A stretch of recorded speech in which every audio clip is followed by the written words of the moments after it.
Graça e paz, amados.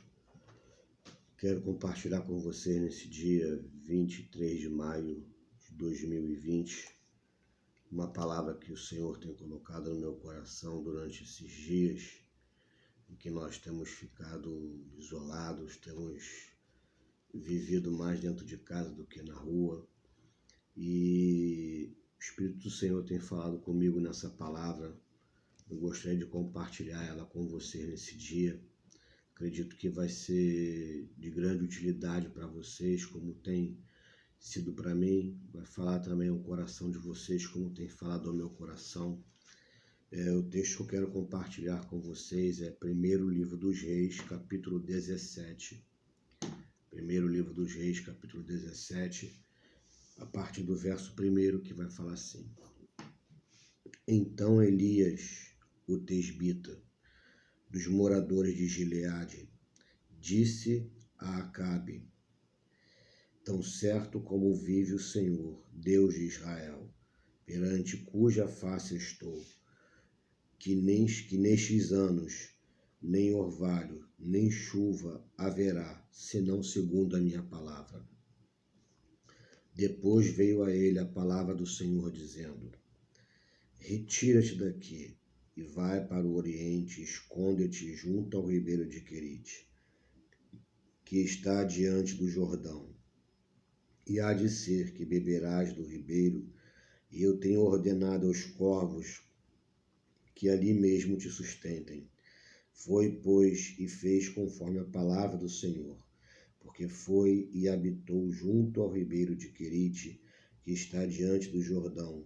E os corvos lhe traziam pão e carne pela manhã, como também pão e carne ao anoitecer, e bebia da água do ribeiro. E sucedeu que, passados dias, o ribeiro se secou, porque não havia chuva na terra. Então, o texto que eu quero compartilhar com vocês, ele vai relatar a aparição do profeta Elias. Vai relatar o momento em que Elias ele aparece no cenário, o momento em que Elias ele aparece na história de Israel. E era um momento muito complicado. O reino estava dividido depois da morte de Salomão, reino dividido, e aqui quem está reinando é Acabe. É o início do reinado de Acabe. Acabe ele começa a reinar, vai relatar aí no capítulo 16, no verso 29, até o verso 34, esses dias iniciais de Acabe no reinado do Reino do Norte, que já que estava dividido o Reino de Israel, Reino do Norte e Reino do Sul, Acabe estava reinando no Reino do Norte, e a capital era Samaria, que foi fundada pelo seu próprio pai, Onri. E o texto vai relatar aqui de 1 Reis 16, a partir do verso 29, que Acabe, quando ele começa a reinar, ele faz o que era mal perante os olhos do Senhor. Ele vai fazer o que era mal perante os olhos do Senhor, e o texto aqui vai dizer: mais do que todos os que foram antes dele. Então aqui já deixa muito claro que Acabe, até então aqui o relato bíblico deixa claro que ele foi o pior rei do Reino do Norte. E vai dizer que ele fez o que era mal perante os olhos do Senhor, mais do que todos os que foram antes dele. E o texto ainda vai deixar vai falar como que isso ainda fosse pouco. Acabe ele vai se casar com Jezabel, filha de Etibaal, rei dos Sidônios. Então Acabe ele já começa fazendo aquilo que era mal perante os olhos do Senhor, mais do que todos os que vieram antes dele. E como se isso ainda fosse pouco, ainda se casa com Jezabel, que vai trazer a adoração a Baal, e eles vão construir ídolos em Israel para adorar esses ídolos, para adorar a Baal.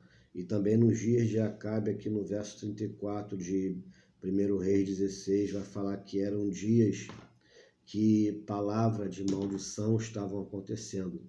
Porque Josué, quando eles conquistam Jericó, eles destroem a cidade de Jericó, Lá em Josué 6:26, Josué vai liberar uma palavra. Josué vai falar: maldito o homem que tornar a reedificar Jericó. E Josué deixa claro ali que o preço disso, de uma reconstrução de Jericó, seria a perda do seu primogênito logo no início da reconstrução e depois também a perda do seu último filho, ou seja, do seu filho caçula.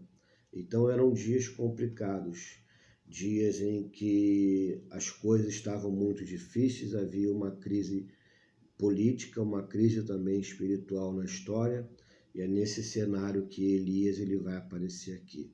O profeta Elias ele vai aparecer exatamente num cenário difícil, num cenário complicado, onde as coisas, a adoração a Baal tomava uma grande proporção em Israel. E o texto aqui de 1 Reis 17, verso 1, ele vai começar assim: então Elias, o tesbita. A pessoa que escreveu, o escritor aqui de 1 Reis, ele vai começar a história de Elias exatamente assim, mostrando como foi a aparição de Elias. E como a gente vê aqui, foi uma aparição assim, sem aviso. Foi algo que dá a entender que Elias ele é introduzido aqui na história de Israel, de uma maneira assim bem rápida, porque o texto vai falar: então Elias, o tesbita. Ele aparece na história de Israel, ele é introduzido exatamente dessa maneira, desse jeito, de uma forma inesperada e bem rápida, como ele aparece aqui. Dá a entender que Elias ele estava observando tudo acontecendo em Israel, ele queria uma oportunidade para se pronunciar. Ele queria falar realmente alguma coisa. E o texto já vai mostrando as características de Elias logo na sua aparição. São 3 coisas que a gente vai ver aqui na aparição de Elias que vai causar impacto na aparição dele. A primeira coisa é o seu nome, Elias, que significa Jeová é o meu Deus. O Senhor é o meu Deus.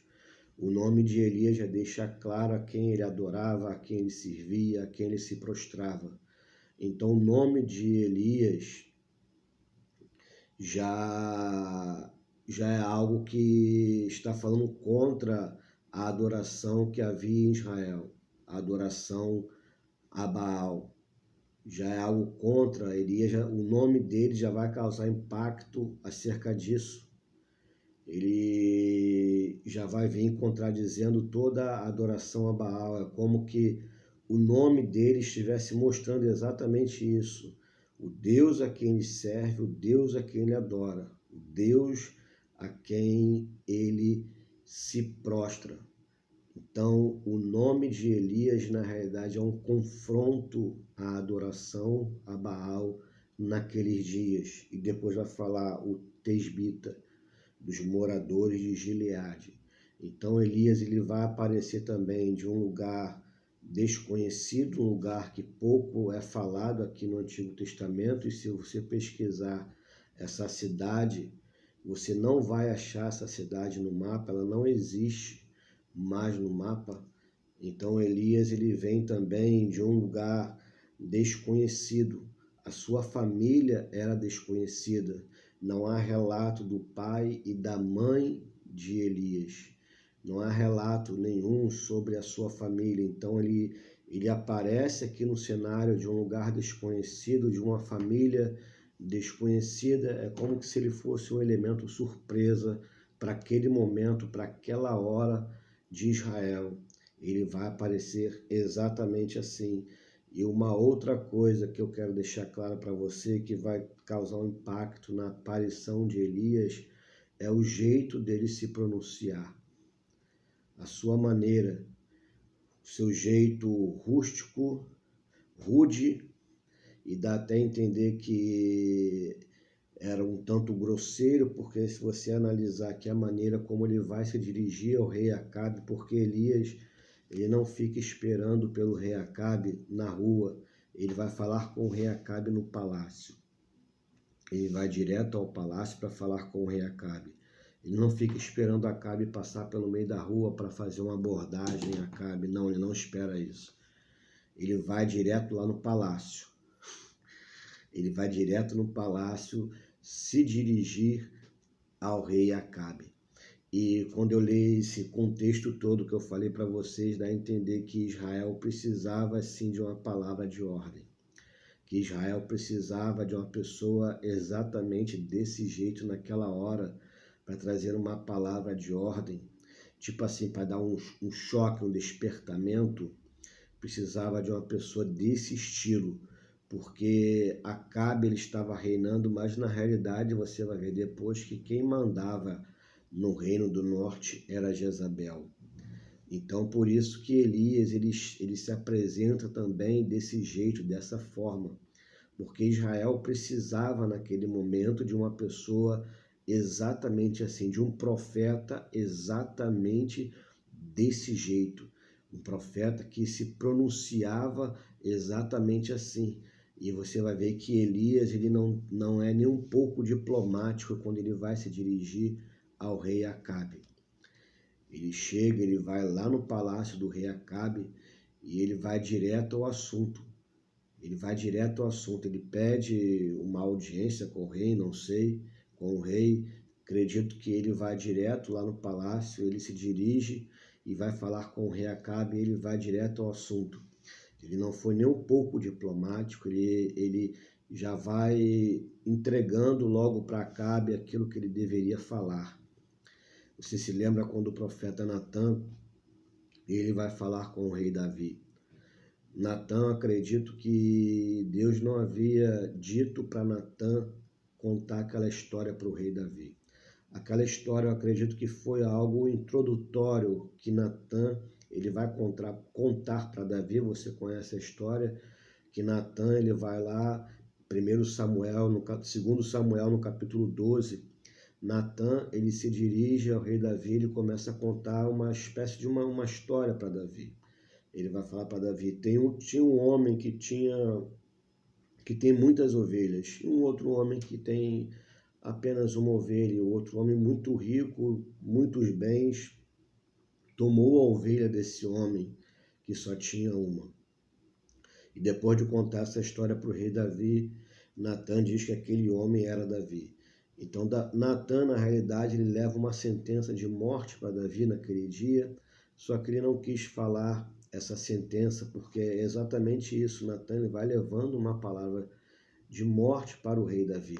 Davi ele ia morrer naquele dia, ele reconheceu isso quando Natan acaba de falar com ele, e ele vai falar, eu pequei contra o Senhor, eu vou morrer. E Natan diz, não, você não vai morrer. Porque no coração de Davi houve um arrependimento, não houve uma justificativa, mas houve sim um arrependimento. Enfim, você vê em Natan uma pessoa mais diplomática, uma pessoa que chegava e introduzia o assunto e conversava. Você não vai ver Elias nem um pouco diplomático. Ele já chega apontando para o rei Acabe e dizendo para ele o que vai acontecer. E o interessante é que Elias, ele, depois da sua aparição dessa forma, isso causar um impacto, Elias ele vai liberar uma palavra, ele vai profetizar, ele vai falar, segundo a minha palavra, não haverá chuva nem orvalho nestes anos. E é bom a gente ler esse texto aqui de 1 Reis 17, junto com Tiago, capítulo 5, verso 17 e verso 18, quando Tiago diz que Elias ele ora para que chovesse. E depois Elias ora primeiro para que não chovesse, e depois ele vai orar para que chova. Tiago vai deixar claro isso, que Elias ele orou para que não chovesse. Porque se a gente ler esse texto aqui desassociado a Tiago capítulo 5, verso 17 e verso 18, a gente pode pensar que Elias chegou aqui do nada. Que deu um negócio na cabeça de Elias, ele chegou aqui, ele falou, não, vou Hoje, não, ele era um homem de oração. Tiago vai explicar isso, que Elias ele vai orar para que não chovesse.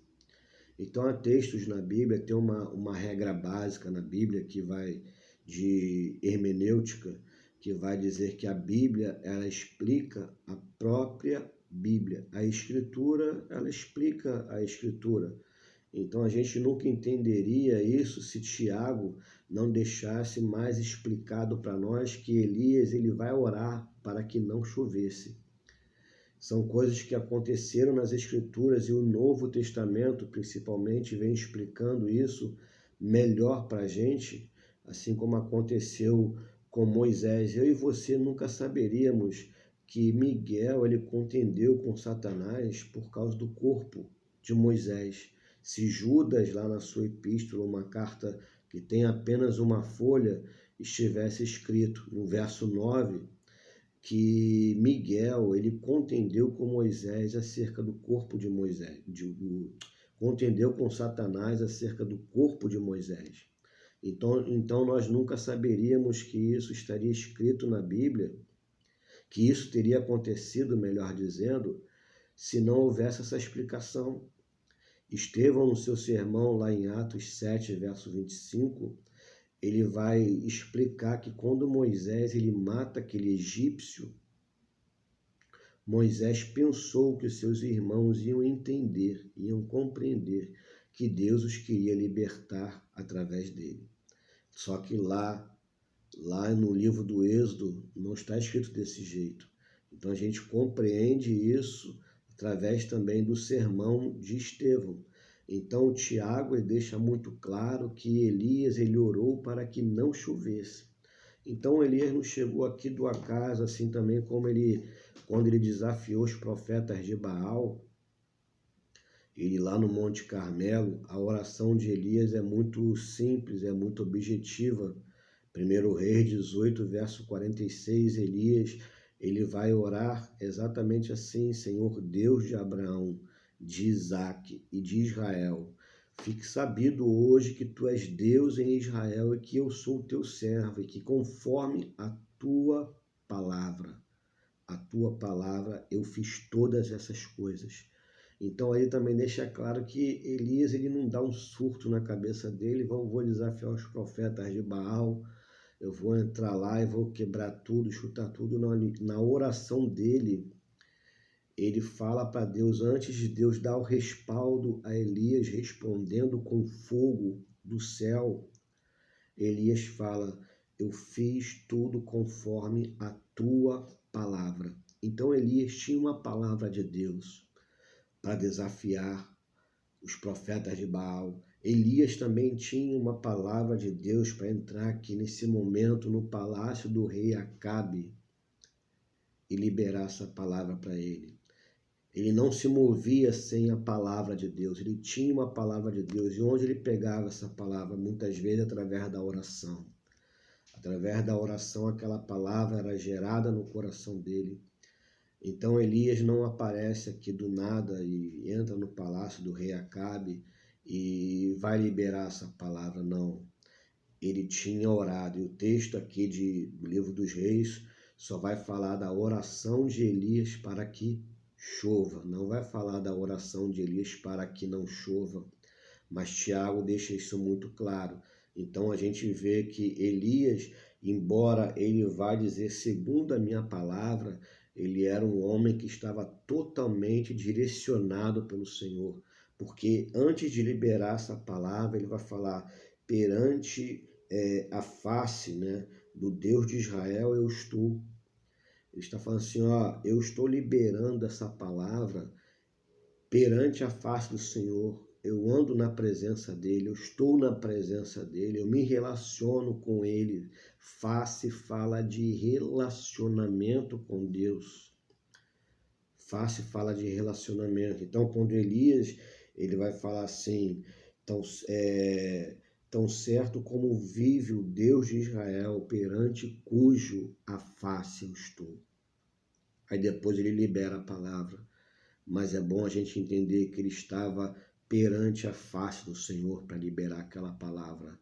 ou seja, ele estava direcionado por Deus. E ele vai falar, ele vai liberar essa palavra, e ele vai falar: segundo a minha palavra não vai chover. Ele vai falar do jeito dele. Interessante que Deus ele vai dar respaldo ao profeta. Porque sempre quando Deus levanta um profeta na Bíblia, Deus sempre vai dar respaldo à palavra dele que vai sair através da boca daquele profeta. Ele não deixa nenhuma dessas palavras cair por terra, assim como foi com Samuel, quando era um menino ainda. Diz lá no primeiro livro de Samuel, no capítulo 3, vai falar que Samuel ele ficou confirmado como profeta do Senhor. De Dan até Berseba, ou seja, do norte ao sul de Israel, todo mundo sabia que ele era profeta do Senhor.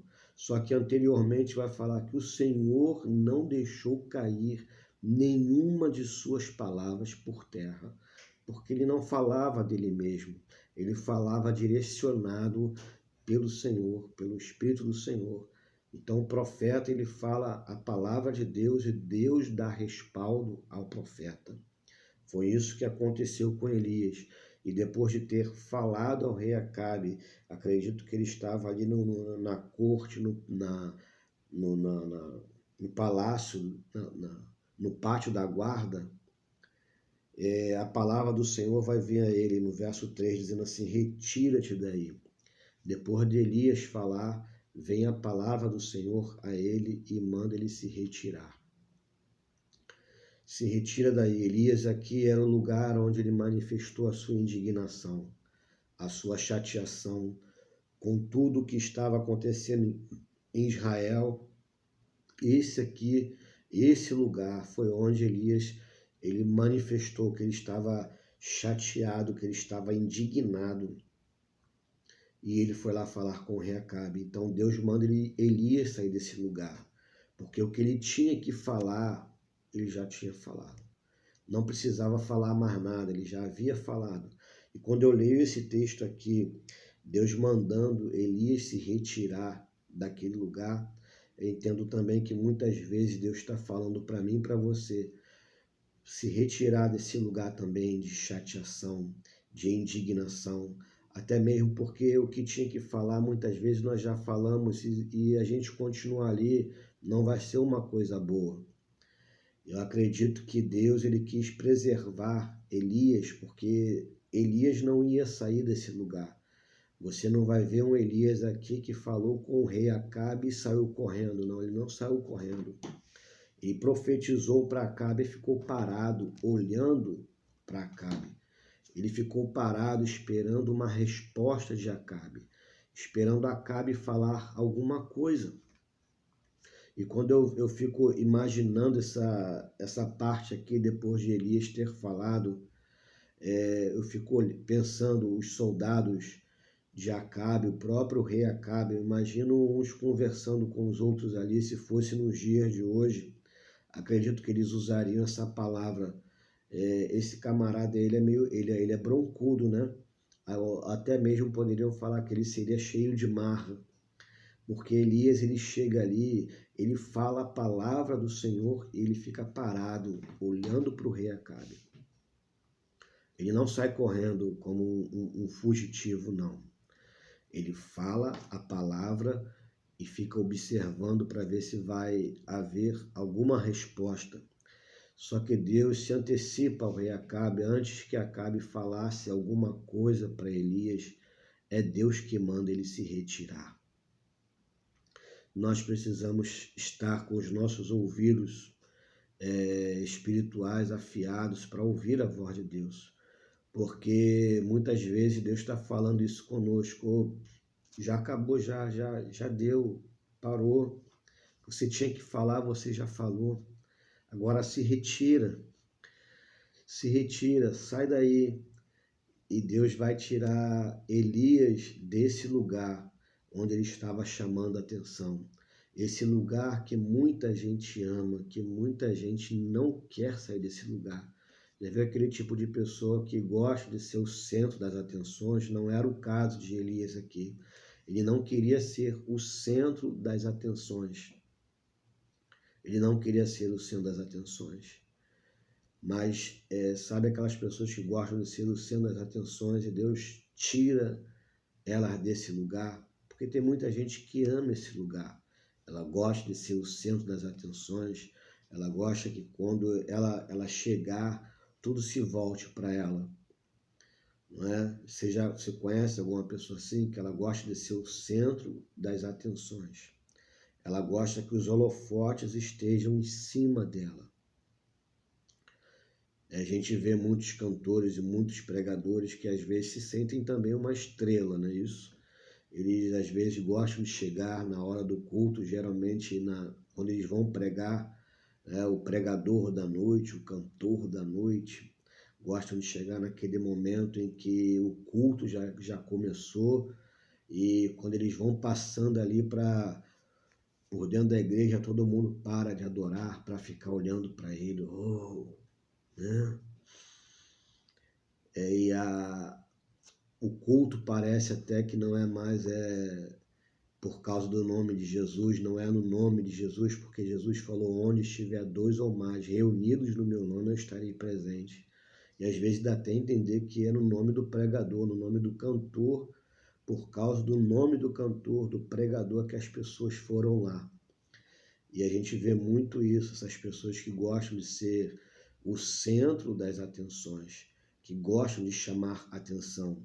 Embora a roupa de Elias aqui deve ter chamado muita atenção para o rei Acabe, porque você vê que Elias ele também era o jeito dele, quando se fala das características de Elias, ele era diferenciado também pela roupa que ele usava, que também tinha a ver com o lugar da sua origem.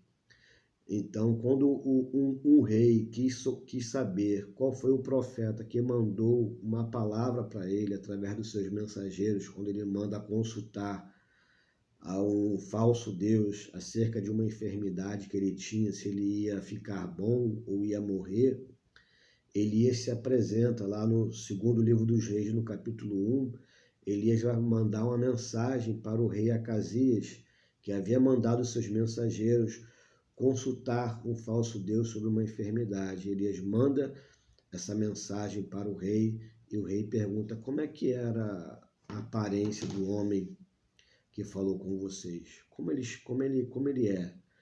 Aí descreveram para o rei: olha, ele é assim, ele está vestido com uma roupa assim, assim, assim. Embora Elias chamasse também atenção pela sua roupa, imagina ali naquela hora todo mundo parado, pensando de onde que surgiu isso aí. De onde veio esse cidadão aí, com esse jeito rude de falar, sem diplomacia, com essa roupa, de onde ele veio. E Deus manda ele sair exatamente daquele lugar, manda ele se retirar daquele lugar. E depois Deus manda ele se esconder no ribeiro de Querite. Primeiro Deus manda ele se retirar, sai daí. Sai daí porque com certeza Acabe já ia fazer alguma coisa com Elias. E Elias estava ali parado, olhando para o rei Acabe, e Acabe com certeza ia mandar fazer alguma coisa com ele. Então Deus manda ele se retirar. Elias também está provando aqui da palavra que saiu da sua boca, daquilo que ele pregou, daquilo que ele disse, daquilo que ele liberou naquela hora ali. Ele está provando porque ele vai ser perseguido por causa dessa profecia. Ele vai ser perseguido por causa dessa palavra. Então Deus ele manda Elias se esconder no ribeiro de Querite. Deus tira os holofotes de Elias, tira os holofotes de cima dele, agora ele não está mais chamando ali a atenção. Deus manda ele ficar escondido. Deus tira ele de cena. Você já viu uma gravação de um filme, né? Muitas vezes aparece isso depois quando acaba os filmes, o diretor do filme, quando o ator, na hora da gravação, ele fez alguma coisa que não era para ter feito, precisava ser corrigido, o diretor do filme fala assim: corta, corta, corta. Aí corta a cena, vai lá e conversa com o ator para corrigir aquilo que ele não deveria ter falado ou deveria ter falado, a sua expressão facial, para corrigir tudo isso aí. Então foi parecido com isso que Deus fez com Elias. Deus tira Elias de cena. Tirou Elias de cena. Ao mesmo tempo que a aparição de Elias é repentina e sem aviso, a sua saída também é repentina e sem aviso. Deus fala para ele: sai, se esconde. Tirou ele de cena, levou ele para o ribeiro de Querite, para ficar escondido no ribeiro de Querite. E eu acredito que Deus ele tem feito isso nesses dias. Tem nos tratado também, se a gente pode falar que a nossa casa hoje é o lugar onde nós estamos escondidos, onde nós estamos nos resguardando do que está acontecendo aí fora. E eu acredito que a nossa casa também tem servido como um ribeiro de Querite, onde Deus ele quer tratar muitas coisas comigo, com você dentro de casa. É dentro de casa. A nossa casa tem servido como ribeiro de Querite, onde Deus tem tratado muitas coisas comigo e com você. Querite significa cortar e colocar no tamanho certo. Cortar, colocar no tamanho certo. Eu acredito que durante esses dias Deus tem cortado muitas coisas em excesso na minha e na sua vida. Primeiramente, a gente tem aprendido a viver com aquilo que é essencial. A gente tem aprendido a viver como o apóstolo Paulo, ele fala sobre isso, né, em Filipenses 4, antes de falar que pode todas as coisas naquele que fortalece. Ele vai falar: eu aprendi a viver em qualquer situação, tanto sem ter fartura, como sem passar escassez, enfim. Ele falou que aprendeu a viver. Então eu acredito que hoje isso tem servido para mim e para a sua vida também. A gente tem aprendido, melhor dizendo, Deus tem tirado muitas coisas da minha e da sua vida, e nós temos sim aprendido a viver com aquilo que é essencial, com aquilo que é necessário. Foi o caso de Elias aqui. Lá no Querite, os corvos traziam pão e carne para ele, de manhã e à noite. Elias ficou na mão de Deus. Elias agora dependia de Deus para comer. E o interessante é que o animal que vai levar a comida para Elias era um animal carnívoro. Era um animal, agora isso aí é milagre, não tem como você explicar o milagre, né? Há quem diga, se você explicar um milagre, ele não é milagre. Então não tem como explicar isso, como um animal que é carnívoro leva pão e carne para o profeta para que ele comesse ali. Elias então fica nas mãos de Deus. Deus leva Elias para esse lugar porque queria tratar coisas no coração do profeta. Queria deixá-lo com mais humildade, com mais dependência dele, porque Deus cuida de Elias de uma forma linda e maravilhosa aqui, mostrando para ele que o lugar que ele tem que permanecer é sim na mão do Senhor. Deus cuida dele aqui no ribeiro de Querite. Ele é sustentado pelos corvos. Se você vê a provisão de Deus na vida de Elias, você vai ver em 3 situações diferentes. Eu não vou poder abordar isso aqui agora, expandir isso, porque não é a intenção. Mas aqui Elias, ele é alimentado pelos corvos. Logo depois ele vai ser alimentado por uma viúva, e depois é o anjo que vai trazer comida para ele. Primeiro ele passa pelos corvos, depois pela viúva, depois o anjo vai trazer comida para Elias comer. Então a gente vê todo o cuidado de Deus com o profeta nos momentos difíceis que ele passou. Eu acredito que nos dias de hoje Deus também tem cuidado de mim e de você. Deus, ele cuida de nós. Deus cuida de nós. Como diz aquela letra daquela música, Deus cuida de mim como a sombra das suas asas. Deus cuida de mim. Ele chega até a falar que se uma porta se fecha aqui, outra porta se abre ali. Foi o que aconteceu com Elias. Aqui no Ribeiro de Querite, o ribeiro secou, porque não chovia sobre a terra. Então Deus ele manda Elias se retirar e ir para Sarepta. Uma porta se fechou, Deus abriu outra porta para Elias. Mas o tratamento de Deus em Elias aqui em Querite é lindo demais, porque Deus vai tratar coisas no coração de Elias. Eu acredito, como eu disse para vocês, que são dias em que Deus tem tirado muita gente dos holofotes. Um dia desse eu vi uma reportagem sobre os cantores, e o repórter no seu trabalho, entrevistando esses cantores seculares, entendeu que eles estavam ficando entediados com o que estava acontecendo por causa das aglomerações, que não pode mais ter aglomerações.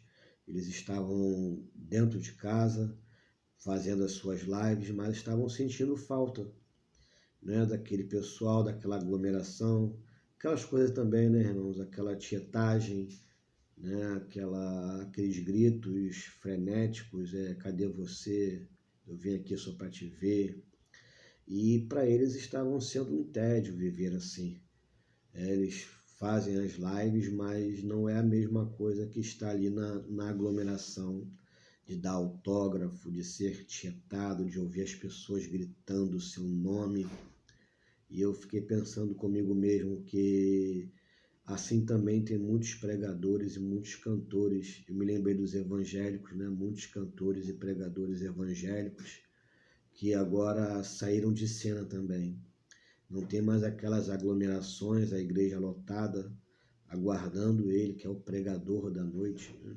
Aguardando o cantor da noite, a cantora da noite. Acabou isso, por enquanto acabou. Né? Eles ficaram sem agenda, não tem mais agenda, não tem mais aquela coisa de chegar no lugar e todo mundo ficar olhando. Deus tirou de cena. Deus tirou de cena. Agora é como se Deus falasse, agora eu e você aqui no Ribeiro de Querite. Vem para cá que eu quero tirar algumas coisas da sua vida. Vem para cá que eu quero te ensinar a depender exclusivamente de mim, porque sou eu que sustento os meus profetas. Sou eu que coloco o pão na tua mesa. Tu não depende de uma agenda para viver. Você não depende disso para viver. Sou eu que te sustento. Eu que coloco o pão na sua mesa. Eu acredito que Deus está pegando muita gente durante esses dias. Pessoas boas, sabe? Mas só que aprenderam e desenvolveram de uma forma errada. Não foram corrigidos e agora é o momento de ser corrigido.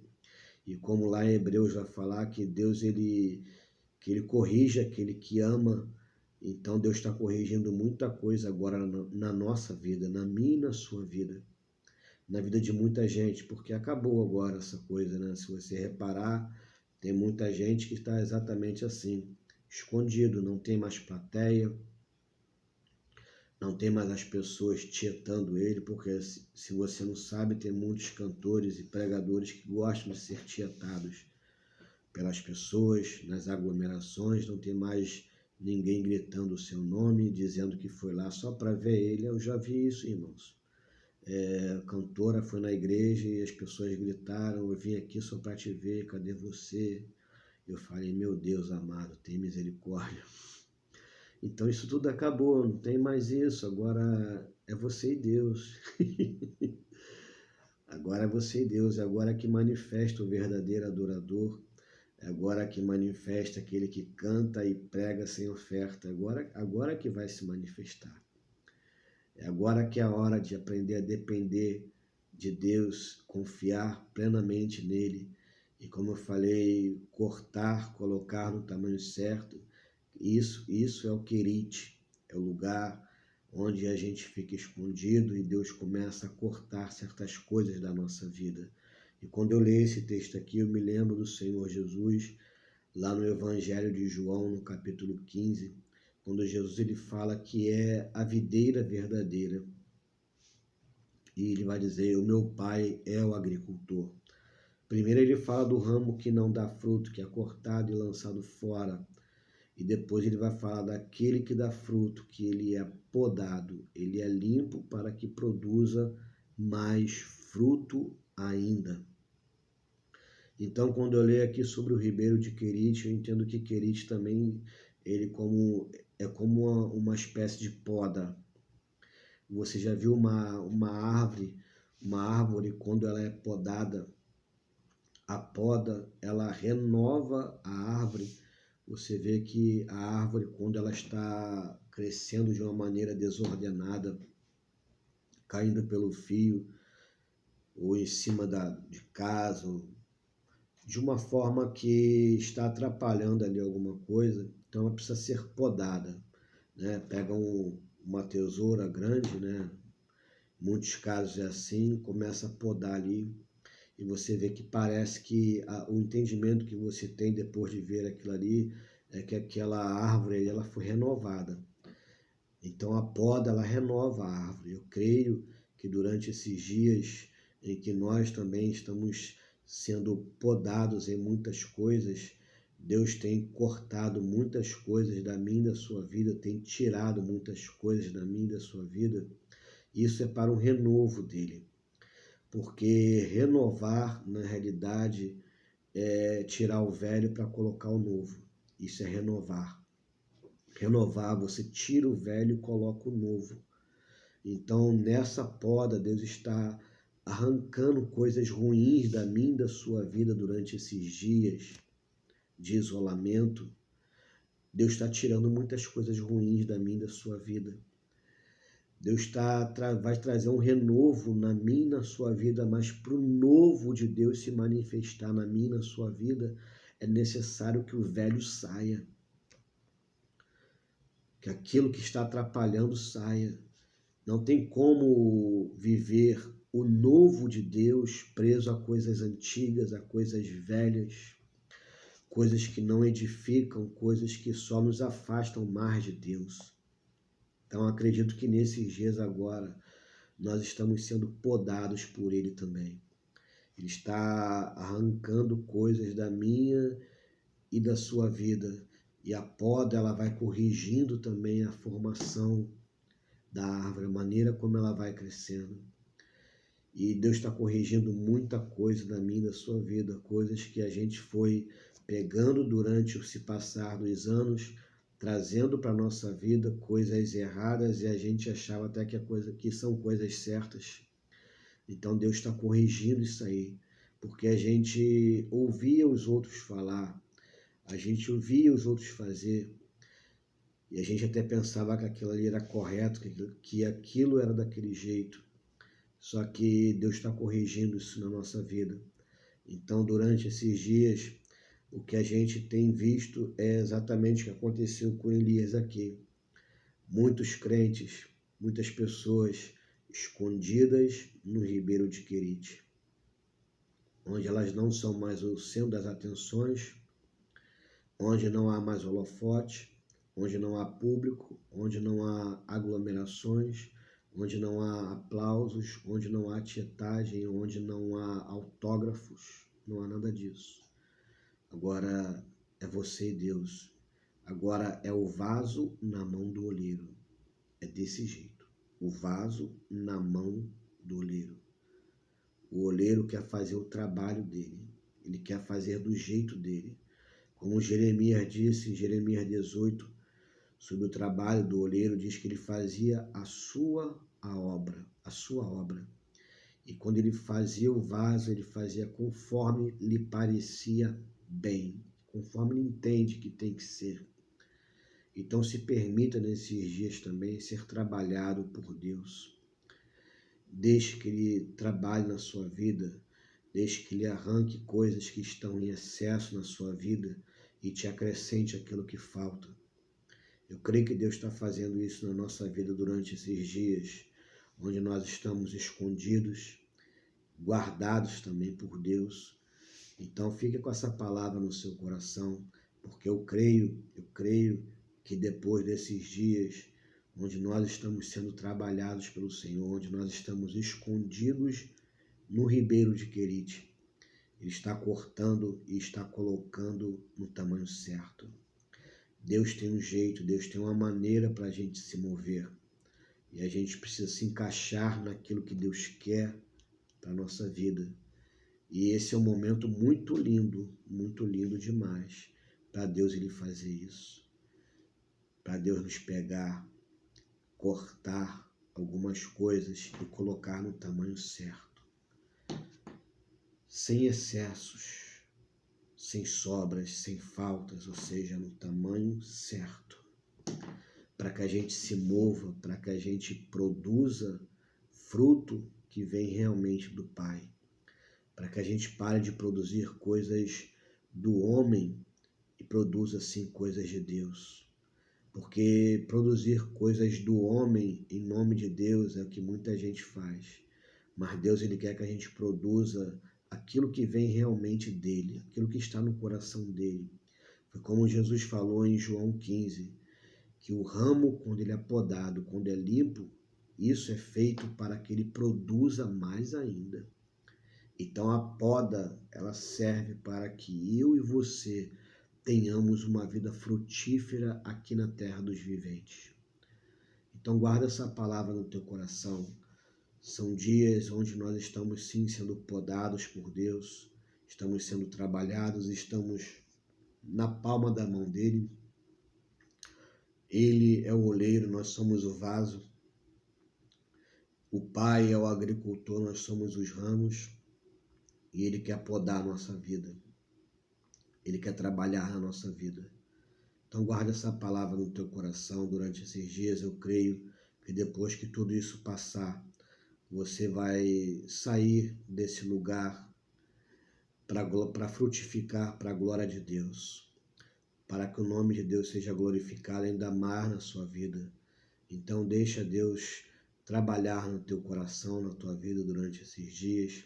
São dias de treinamento que nós estamos vivendo, dias de poda, dias onde o oleiro está trabalhando no vaso. Fica com essa palavra no teu coração. Desejo para você um excelente fim de semana, na bênção de Deus, na paz de Deus. Tá? Que o Senhor te abençoe e te guarde, em nome de Jesus Cristo. Amém.